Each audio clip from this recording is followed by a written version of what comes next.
Hem vingut per quedar-nos. Amb Aida Àngel i Yolanda Bacardí.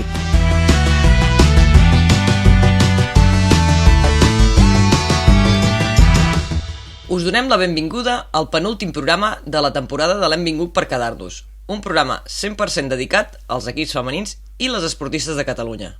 I aquesta setmana comencem amb l'hoquei herba perquè el júnior ha escrit una de les pàgines d'or de la història del club. Per primera vegada en els 106 anys de l'entitat de Sant Cugat, les blau i negre han guanyat la 36a edició de la Lliga Iberdrola, la màxima categoria estatal. Ho han fet aquest diumenge, 11 de juny, a l'estadi municipal d'hoquei Martí Colomer de Terrassa, on en la final han derrotat 2-4 al Club de Campo de Madrid, que té 22 títols de Lliga. Així ho valorava en acabar el partit la jugadora Laia Vidosa. Muchas gracias, la verdad es que sí, creo que no había mejor manera de cerrarlo, creo que hemos luchado muchísimo durante el año y creo que lo hemos hecho para ganar.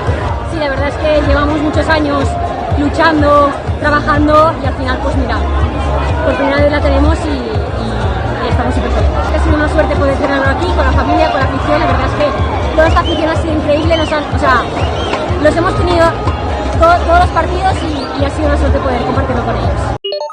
Amb aquest títol històric, el júnior ha aconseguit una plaça com a campió de Lliga per jugar a la pròxima edició de l'Euro Hockey League. I no deixem els estics, però en aquest cas per parlar d'hoquei patins, amb l'especialista d'aquest esport, la Maria Anglada. Maria, s'ha acabat la temporada i el Telecable ha fet pòquer de títols, no? I pel que fa a l'hoquei patins, aquest cap de setmana es va disputar la final del play-off de la Lliga Iberdrola, amb la qual es va donar per finalitzada aquesta temporada 2022-23, amb victòria de nou del Telecable, que ha fet un 4-4, una cosa molt difícil de fer en hoquei patins, que poques vegades havia succeït, i aquesta temporada l'equip asturià s'ho ha endut tot. Com es va desenvolupar la final entre el General i Palau de Plegamans i el Telecable? Les asturianes ja venien amb una victòria dels 3 partits que s'havien de jugar en aquesta final, però no va caldre anar a un tercer partit, perquè van guanyar el Palau a casa seva, no? Pel que fa al partit d'aquest cap de setmana, que es va jugar divendres, va ser un partit molt igualat, molt intens per part dels dos equips, en què les asturianes es van avançar al marcador i el Palau va fer un gol que les feia entrar al partit i va semblar que es reactivaven i que tenien possibilitats de remuntar el partit, però finalment les asturianes van fer un bloc molt d'un defensa amb un estel·lar Fernanda Hidalgo i el resultat va ser favorable per elles i així doncs van consolidar aquest quadriplet. I ara que s'ha acabat la temporada d'hoquei patins, et sembla si podem fer un repàs de les diferents jugadores que retiren? Perquè hi ha noms de renom, em sembla, no? I pel que fa a les baixes més destacades per la següent temporada d'aquesta Lliga Iberdrola, podríem destacar la de Maria Figuerola, jugadora del Vilassana, que va informar fa pocs mesos de que penjava els patins, així com també Elisabet Gurri, del Manlleu, que també va anunciar a finals de temporada que era la seva última temporada com a jugadora del Manlleu. Elisabet Gurri ha tingut una trajectòria molt important en l'hoquei patins, aconseguint 2 Copes de la Reina amb el Manlleu i una lliga regular amb el Palau de Plegamans. Així com Maria Figuerola també ha aconseguit disputar aquesta temporada a la final de la Copa d'Europa, enduent-se el subcampionat europeu i ha arribat a fases finals amb el Cerdanyola. I per últim, la gran baixa per la següent temporada serà la de Tasha Ali, la jugadora referent per totes nosaltres. Ha estat molts anys a l'elit, ha estat una de les grans impulsores de l'hoquei femení i també de l'esport femení estatal i la trobarem molt a faltar, ja que al final són molts anys, molts títols, molta història i queda innombrable, és difícil dir quantes Copes de la Reina, quantes Copes d'Europa, quantes lligues té la Tasha perquè en té moltíssimes i ha deixat una gran petjada a l'hoquei femení i serà una baixa molt sensible i molt important. Així doncs, des d'aquí desitjar-los molta sort a les 3 jugadores que pengen al patins, que les trobarem a faltar, que l'hoquei les trobarà a faltar i esperem que tinguin una altra etapa de vida molt bonica, sempre vinculades a l'hoquei i intentarem agafar el seu llegat i seguir fent créixer l'esport femení. Doncs sí, que continueu aquest llegat i que encara l'alabeu més. Moltes gràcies, Maria. I ara sí, aparquem els estics i passem al futbol. Incorporem al programa a la nostra especialista en futbol, la Toñi Muñoz. Bona tarda, Toñi. Bona tarda. Tenim 2 novetats a comentar pel que fa al futbol. Per una banda, les remuneracions econòmiques que donarà la FIFA per participar en el Mundial. que seran de $30.000 per participar en la fase de grup i $270.000 si es guanya el Mundial. I per altra banda tenim la prellista de convocades de la selecció espanyola.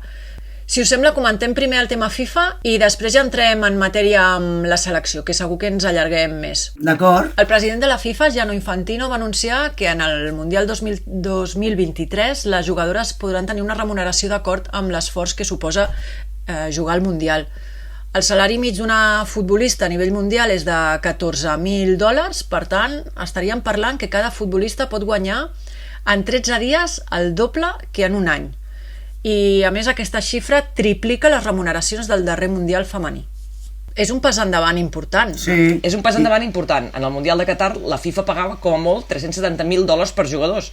O sigui que només hi ha pràcticament 100.000 de diferències pel que fa a jugadors, no a països o federacions. Ara potser només el que quedaria és que s'aclareixin en el tema de drets d'imatges. Dels 5 grans països europeus, Gran Bretanya, Alemanya, Espanya, França i Itàlia, les operadores han ofert entre 20 i 100 vegades menys que en el darrer Mundial masculí a Qatar. Sí, respecte a això de la FIFA, no? Que la FIFA es veu que demana 10 milions pels drets de televisió i d'ofertes que se sàpiga, Gran Bretanya dona 8, Alemanya 5, Itàlia 1 i Espanya encara no se sap. Que l'Infantino aquest diu que, o es veu que està com dient, que és per falta d'interès. Teòricament, No sé. clar, diu que les operadores ofereixen molt menys del que van fer en el Mundial masculí i que s'han de posar a l'alçada del que representa el Mundial femení. I si tenim en compte que aquí el conveni, no? El conveni del futbol femení espanyol està ara en 16.000 i estan lluitant les representacions de les jugadores amb els clubs, contra els clubs en aquest cas, no? Que sigui de 30.000 euros, doncs podeu fer números. La que va al Mundial, si no està en un club d'aquests tops que pot cobrar, no? 50, 80, 140.000, 200 a l'any, doncs clar, en un Mundial, en un mes de feina cobrarà 2 vegades més, no? El que li paga el club, una mica més. Que, tot i que ara entrarem en matèria, això es va anunciar just abans de saber qui estaria convocades o no de la prellista de la selecció. O sigui que les que van, ja entrarem en matèria, ja ho parlarem, però les que van decidir mantenir-se en els seus valors i no anar convocades, ja sabien en aquell moment que estaven reduint aquest valor econòmic. O sigui que ho fa més important també. Bé, important és pel tema de que van començar una causa, continuant amb els seus objectius i valors i consideren que no han hagut els canvis suficients. Però jo no crec que sí, en el cas de les jugadores del Barça, no crec que sigui per diners. Doncs dit això, entrem en el tema de la selecció espanyola. La convocatòria de la prellista de les 30 tenim a 9 jugadores del Barça convocades. La portera, Cata Coll, les defenses Irene Paredes, Laia Codina i Jana Fernández, les migcampistes, Aitana Bonmatí, Maria Pérez i Alexia Putellas, i les davanteres, Mariona Caldentey i Salma Parayuelo. De les 15 que fins ara no eren convocables, tenim les novetats d'Aitana i Mariona per part del Barça. I Ona Batlle, si la comptem com a fitxatge del Barça, tot i que encara no s'ha anunciat. No trigarà. Se suposa que Sandra Paños, Laia Aleixandri, Lucía García, Leila Wahabi i Andrea Pereira van enviar el mail a la federació anunciant la seva disponibilitat per ser convocades. I qui ja havia anunciat que no aniria van ser Mapi León, Patrick Guijarro i tot apunta que la Clàudia Pina tampoc. Primer comentem la convocatòria en general i després, si voleu, fem la roda de premsa. Doncs la primera valoració és que tothom perd, no? Unes perquè sortiran senyalades i altres perquè ja estan senyalades, no? No sé, al final, quan tornaran a la selecció.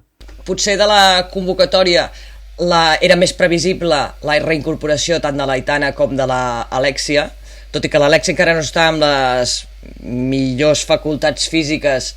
En el fons, només pel nom i el lideratge, que ha deixat molt clar la roda de premsa al Bilda, li interessa que hi fos. La sorpresa o la doble sorpresa potser seria la incorporació, per una banda, de la Cata Coll, amb pocs minuts per part del Barça, que tot i això passi per davant d'altres porteres titulars, podríem dir, en altres clubs, i la no incorporació de la Sandra Paños, que en el fons, veient com és el Bilda i com anaven les coses i com la va acusar en l'anterior Eurocopa, crec que en el fons li està fent pagar això i l'Espanyol crec que serà una de les que ho tindrà més difícil per tornar.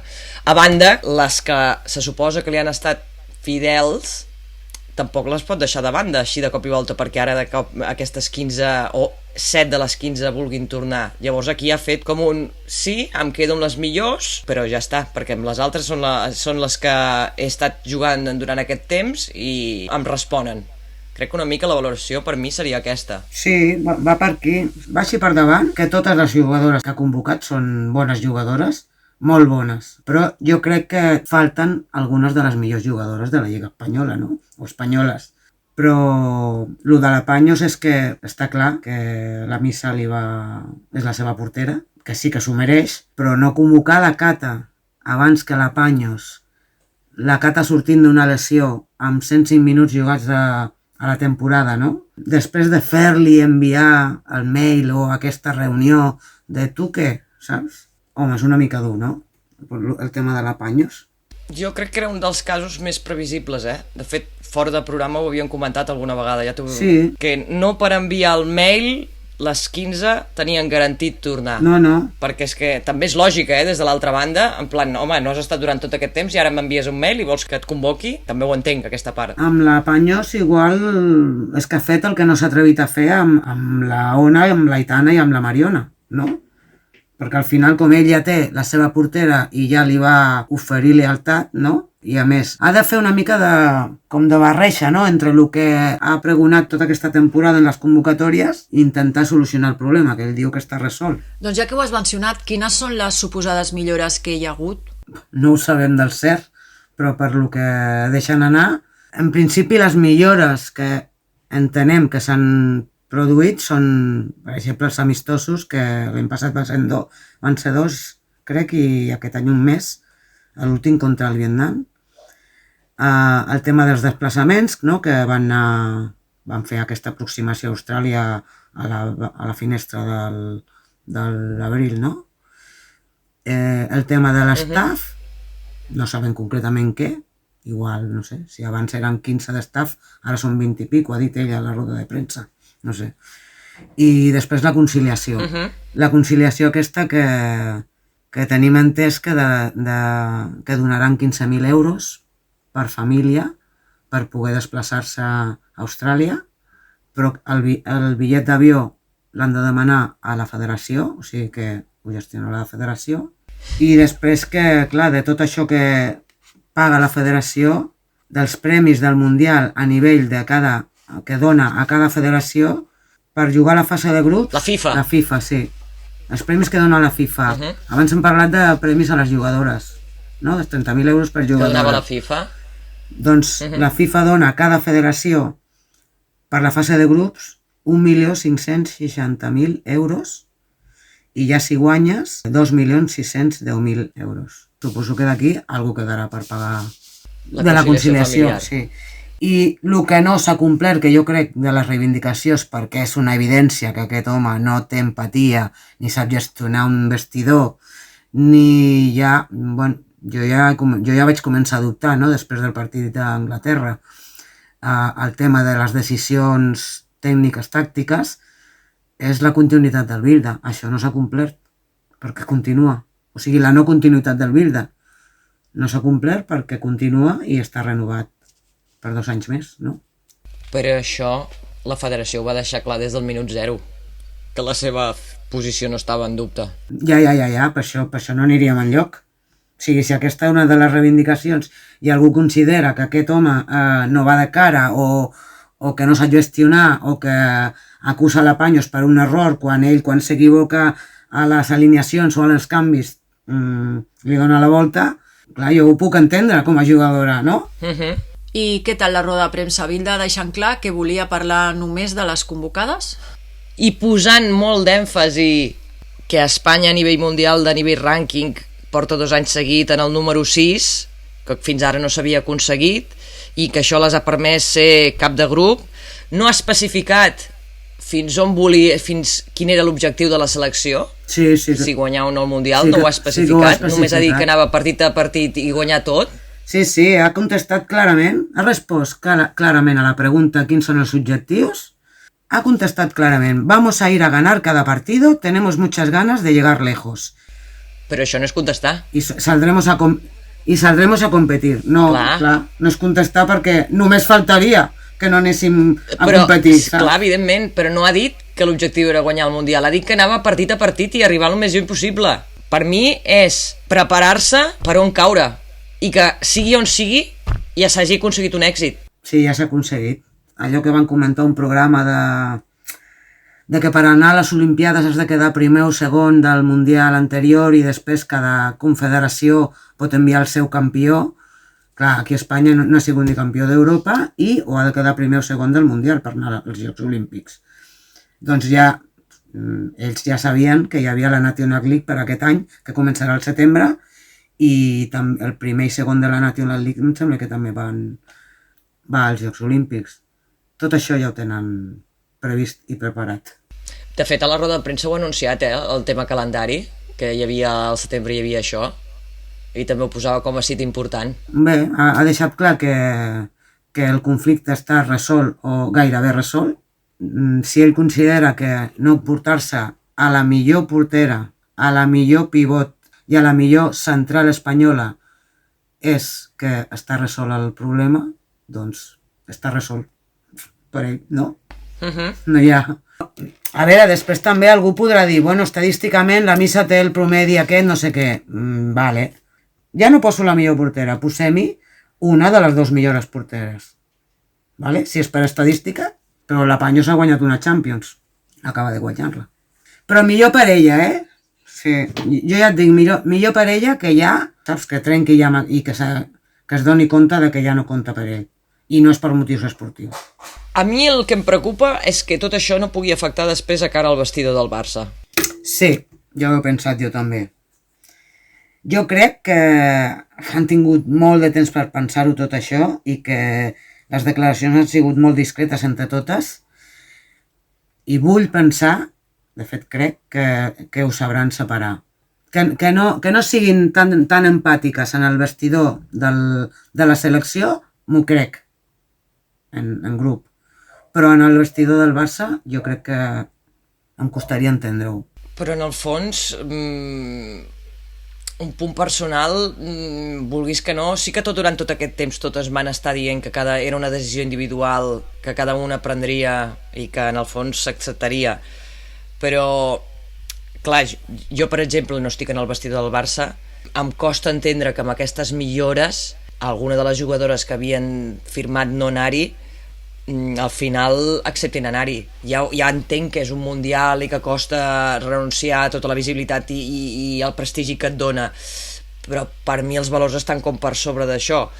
Llavors, si jo des de fora, ho respecto, evidentment, però si jo des de fora ja em costa entendre-ho, si tu que estàs a dins, fer aquesta separació és un gran exercici. No sabem el que han parlat en aquests confessionaris novament, per segona vegada, personals. Jo entenc i crec que o han volgut creure o els hi han venut o estan en el camí de consideren que és un principi d'algú, que és un toc d'atenció i que la federació ha pres nota. El temps ens ho dirà, Jo crec que el Bilda no sortirà d'aquí. Amb la roda de premsa que vam veure ahir, el Bilda ja es va preparar que fos quin fos el resultat, home, excepte que cagués molt en la fase de grups, però vaja, això difícil, però es va preparar al terreny perquè sí com sigui és un èxit el resultat que obtinguin. Sí, és que després una altra absència i que també li han preguntat però no ha contestat ben bé. Sí, ha tornat a contestar lo de hablaremos de las que están, les deseamos lo mejor a las que no están. La Laia Alexandri sí que es va lesionar a finals d'abril. Vam coincidir amb un partit del Johan, l'últim o el penúltim, que venia amb la família, quan estava lesionada. Jo li vaig preguntar i em va fer que sí, que anirem al Mundial i em va fer així com amb el cap i de paraula, no? Jo crec que sí. Si llavors ja em va dir això, em costa de creure, després de que la va posar, la va convocar l'any passat, abans que la Zornoza que va fer una temporada, la Zornoza del Real Madrid, i la fa jugar de 6, que la va treure al partit d'Anglaterra, saps? Tenint a la Zornoza al final no se la van portar. No sé, no sabem. Però bé, si s'han portat a jugadores, la Rocío Gálvez, que també va tenir una lesió, no la de lligaments, però una mica greu, i porta un mes i mig també jugant i entrenant, i que ell ha dit, li consta que s'està preparant bé, doncs jo crec que la Laia Alexandri, jugadora del Manchester City, jo crec que també hauria de confiar que s'està recuperant bé i que tenia temps suficient per arribar bé al Mundial. Doncs, ja que t'ha agradat tant la notícia de la convocatòria i la roda de premsa, dius que t'agrada tant escoltar la roda de premsa, per acabar aquest apartat et posem un petit àudio que fa unes setmanes ens vas dir que tu deies una frase molt concreta i que de fet ens va agradar molt. Sí, ja sé per on vas. Doncs a la roda de premsa ha deixat anar exactament la frase que tu vas dir. No confiado, pero con confianza. M'han recordat de la frase. És que tenim una bola de cristal. Sí, tenim una bola de cristal en aquest programa. No? No t'imaginaries mai que el Bilde acabés dient la teva frase. No. No, a més amb el caràcter que té ell, Perquè també tenia una altra perla, que és que yo soy mejor entrenador que antes.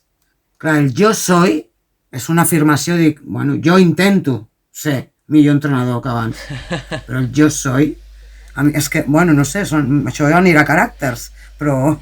De fet, una altra de les coses que li han estat reivindicant al llarg d'aquest any, i que en el programa ho havien dit, que quina era la seva trajectòria com a entrenador d'experiència, i en la roda de premsa ha deixat anar que, no recordo si eren 25 anys o una cosa així, o 20 anys, vull dir, aquesta roda de premsa estava molt preparada per part seva. Sí, per deixar anar aquests inputs, no? Exacte. 20 anys d'experiència, però d'experiència què vol dir? Perquè No, ha especificat 20 anys d'experiència d'entrenador. Sí, aquesta frase pot ser veritat, perquè tu pots estar d'entrenador d'un alevín, d'un infantil, però a nivell professional, quanta experiència? No, és que podríem estar aquí... Això ja no ho he especificat, però sí que ha anat especificant tota una sèrie de coses que pensava, com a mínim jo l'escoltar a la roda de premsa anava pensant, aquesta roda de premsa ha estat molt ben preparada, fins i tot també l'escenificació amb el president de la federació, com ha introduït ja el tema, els apunts que volia deixar anant, que havien arribat, que era la millor classificació de la selecció espanyola que havien tingut mai, perquè això era una de les coses que li havien tirat encara per l'Eurocopa. Quina seria l'objectiu a nivell futbolístic per aquest Mundial. Ha dit lo de guanyar cada partit i arribar el més lluny possible, però no ha dit guanyar el Mundial, específicament. És que era difícil seguir la roda de premsa, perquè li preguntaven per una cosa i contestava una altra, Va, però això ja és un habitual, No seria ell l'únic que ho fa. En ell, no? Però en aquest cas no seria una marca registrada pròpia, N'hi ha molts que ho fan. Però sí, estava preparada. Ho deixem aquí, Toni, et sembla? Ens veiem la setmana que ve i ja podrem parlar una mica a l'últim programa. Farem una mica de repàs, si et sembla, del mercat de fitxatges. Sí, deixem-ho aquí. Per cert que tenim també un rumor de que el Barça ja ha fitxat a un altre Noruega. Però des dels països del nord arriben cosetes. Veurem. La setmana que ve posem cartes sobre la taula de tot el que es rumoreja o les certeses que tenim. Doncs ho deixem aquí. Molt bé, fins la setmana que ve.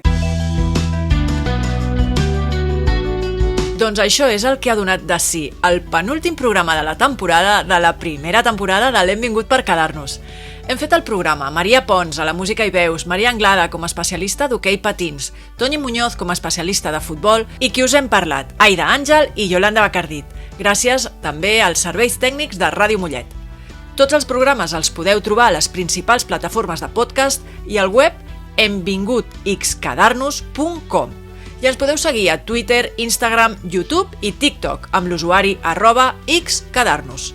Fins la setmana que ve.